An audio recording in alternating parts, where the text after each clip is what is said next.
Hi, boys and girls.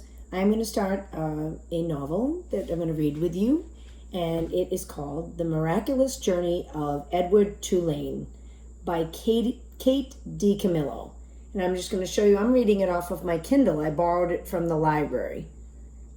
And we have about 27 chapters to read, and I'm going to read a few chapters each video, and you're going to be asked to respond in a journal type setting on a discussion on Schoology or somewhere where I've asked you to write.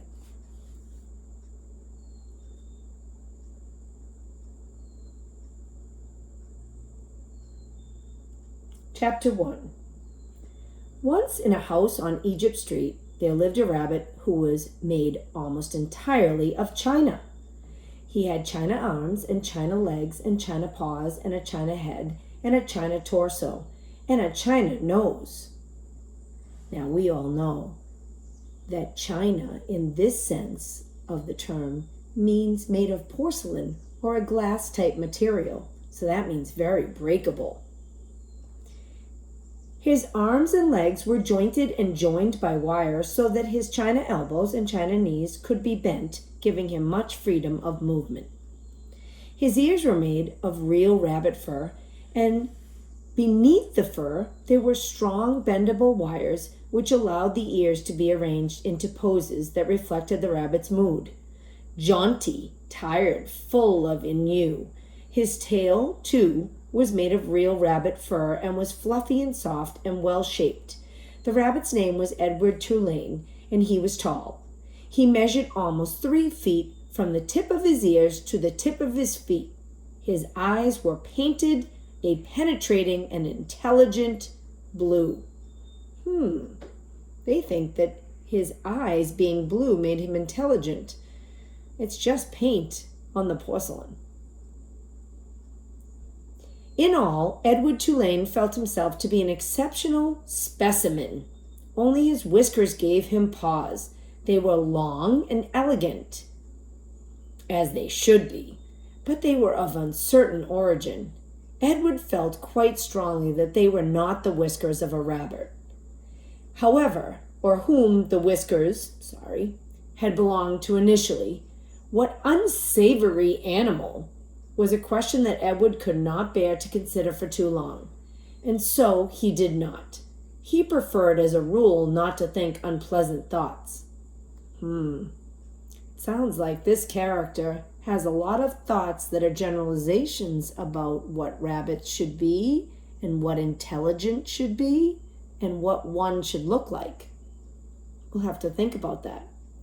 Edward's mistress was a 10-year-old dark-haired girl named Abilene Tulane, who thought almost as highly of Edward as Edward thought of himself.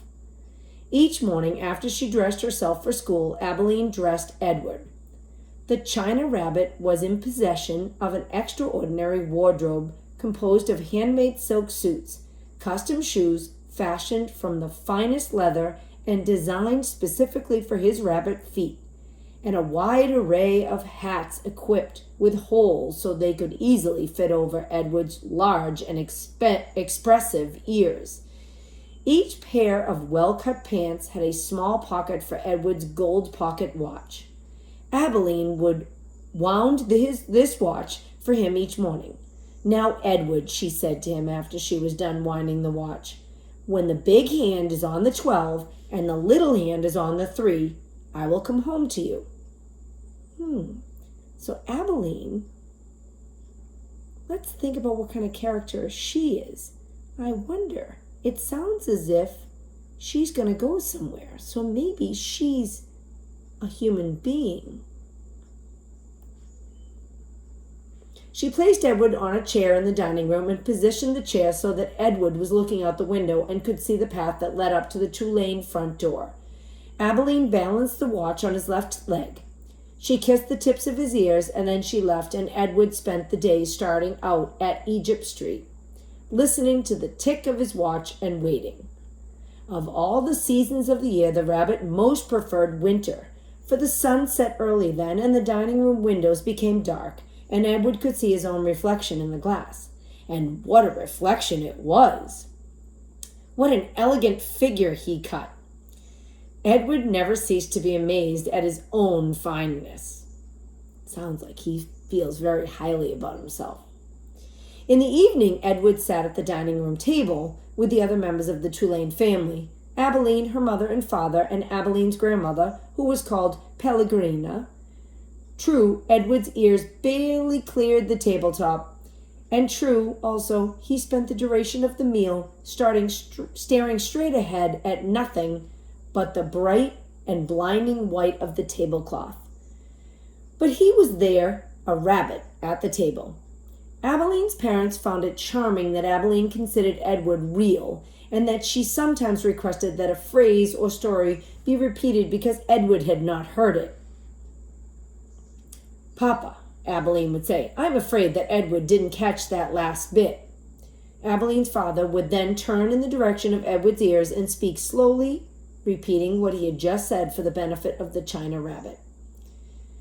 Edward pretended out of courtesy to Abilene to listen, but in truth he was not very interested in what people had to say, and also he did not care for Abilene's parents and their condescending manner toward him. All adults, in fact, condescended to him. I wonder what that word means. Kind of sounds like they didn't treat him very well. Condescending.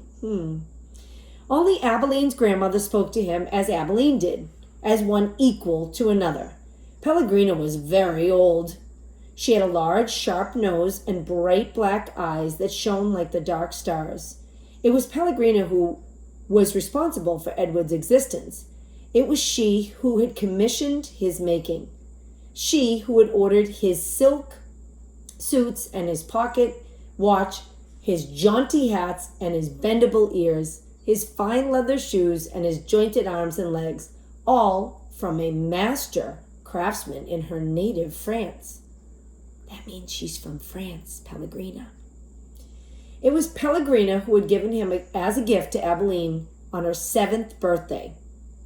And it was Pellegrina who came each night to tuck Abilene into her bed and Edward into his.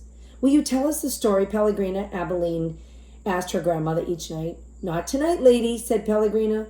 "When?" said Abilene. "What night?" "Soon," said Pellegrina. "Soon there will be a story."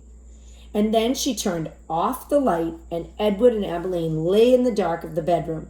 "I love you, Edward," Abilene said each night. After Pellegrina had left, she said those words, and then she waited, almost as if she expected Edward to say something in return. Edward said nothing. He said nothing because, of course, he could not speak. He lay in his small bed next to Abilene's large one. He stared up at the ceiling and listened to the sound of her breath entering and leaving her body, knowing that soon she would be asleep. Because Edward's eyes were painted on and he could not close them, he was always awake.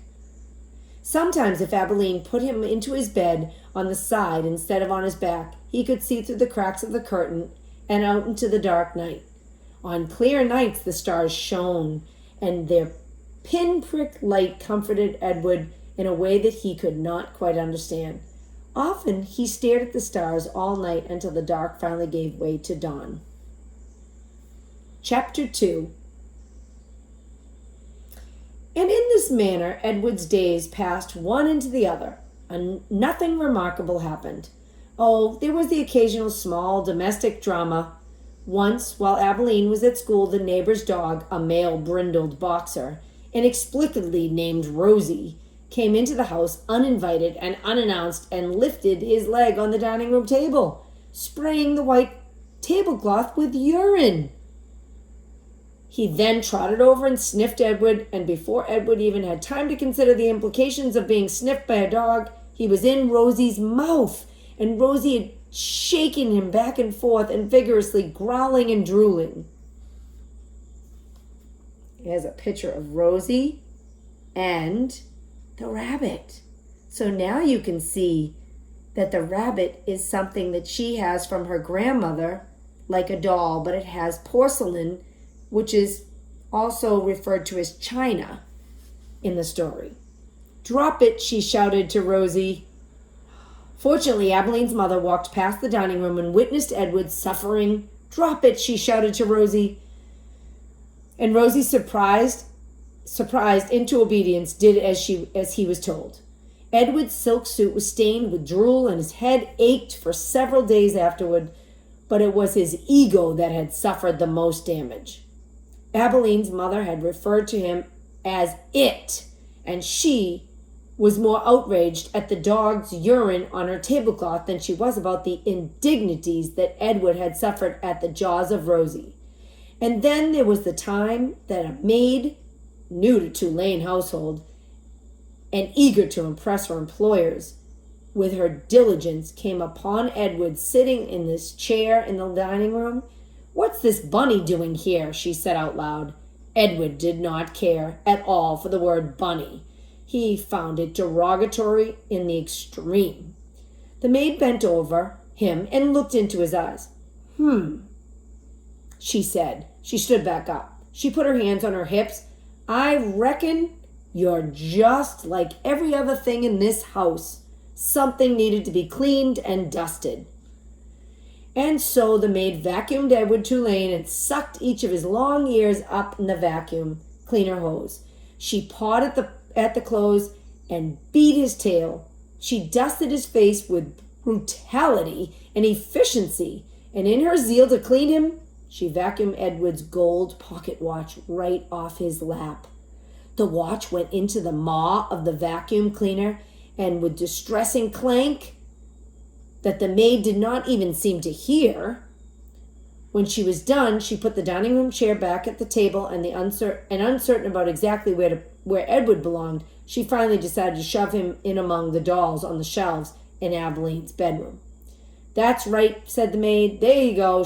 She left Edward on the shelf at a most awkward and inhumane angle. His nose was actually touching his knee, and he waited there with the dolls, twittering and giggling at him like a flock of demented and unfriendly birds, until Abeline came home from school and found him missing and ran from room to room calling his name. "Edward!" she shouted. "Edward!" There was no way, of course, for him to let her know where he was. No way for him to answer her. He could only sit and wait. When Abeline found him, she held him close, so close that Edward could feel her heart beating, leaping almost out of his chest in its agitation. "Edward," she said. "Oh, Edward, I love you. I never want you to be away from me." The rabbit, too, was experiencing a great emotion, but it was not love. It was annoyance that he had been so mightily inconvenienced that he had been handled by the maid as cavalierly as an inanimate object, a serving bowl, say, or a teapot. The only satisfaction to be had from the whole affair was that the new maid was dismissed immediately. That means she was fired. Abeline must have complained about her lovely Edward and how he was misplaced. Edward's pocket watch was located later, deep within the bowels of the vacuum cleaner, dented but still in working condition. It was returned to him by Abeline's father, who presented it with a mocking bow. "Sir Edward," he said, "your timepiece, I believe." The Rosie affair and the vacuum cleaner incident, those were the great dramas of Edward's life until the night of Abeline's 11th birthday, when at the dinner table, as the cake was being served, the ship was mentioned. Ooh, next chapter, I wonder what the ship means. Chapter 3. "She is called the Queen Mary," said Abeline's father, "and you and your mamma and I shall sail on her all the way to London." "What about Pellegrina?" said Abeline. "I will not go," said Pellegrina. "I will stay." Edward, of course, was not listening. He found the talk around the dinner table excruciatingly dull. In fact, he made a point of not listening if he could help it. But then Abeline did something unusual, something that forced him to pay attention. As the talk about the ship continued, Abeline reached for Edward and took him from his chair and stood him in her lap. "And what about Edward?" she said, her voice high and uncertain. "What about him, darling?" said her mother. "Will Edward be sailing on the Queen Mary with us?" "Well, of course, if you wish," although you are getting a little old for such things as China rabbits." "Nonsense," said Abeline's father jovially. Who would protect Abeline if Edward was not there? From the vantage point of Abeline's lap, Edward could see the whole table spread out before him in a way that he never could when he was seated in his own chair. He looked upon the glittering array of silverware and glasses and plates. He saw the amused and condescending looks of Abeline's parents, and then his eyes met Pellegrina's.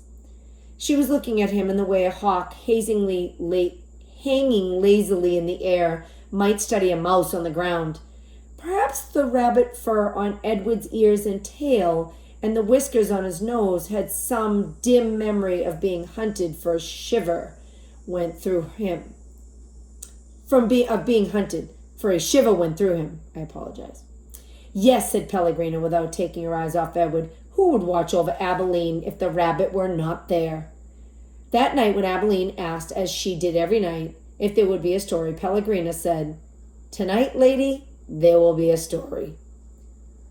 Abeline sat up in the bed. "I think that Edward needs to sit here with me," she said, "so that he can hear the story too." "I think that is best," said Pellegrina. "Yes, I think that the rabbit must hear the story." Abeline picked Edward up, sat him next to her in bed, and arranged the covers around him. Then she said to Pellegrina, "We are ready now." "So," said Pellegrina, she coughed, "and so the story begins with a princess." "A beautiful princess?" Abeline asked. "A very beautiful princess." "How beautiful?" "You must listen," said Pellegrina. "It is all in the story." And next time we'll pick up on chapter 4.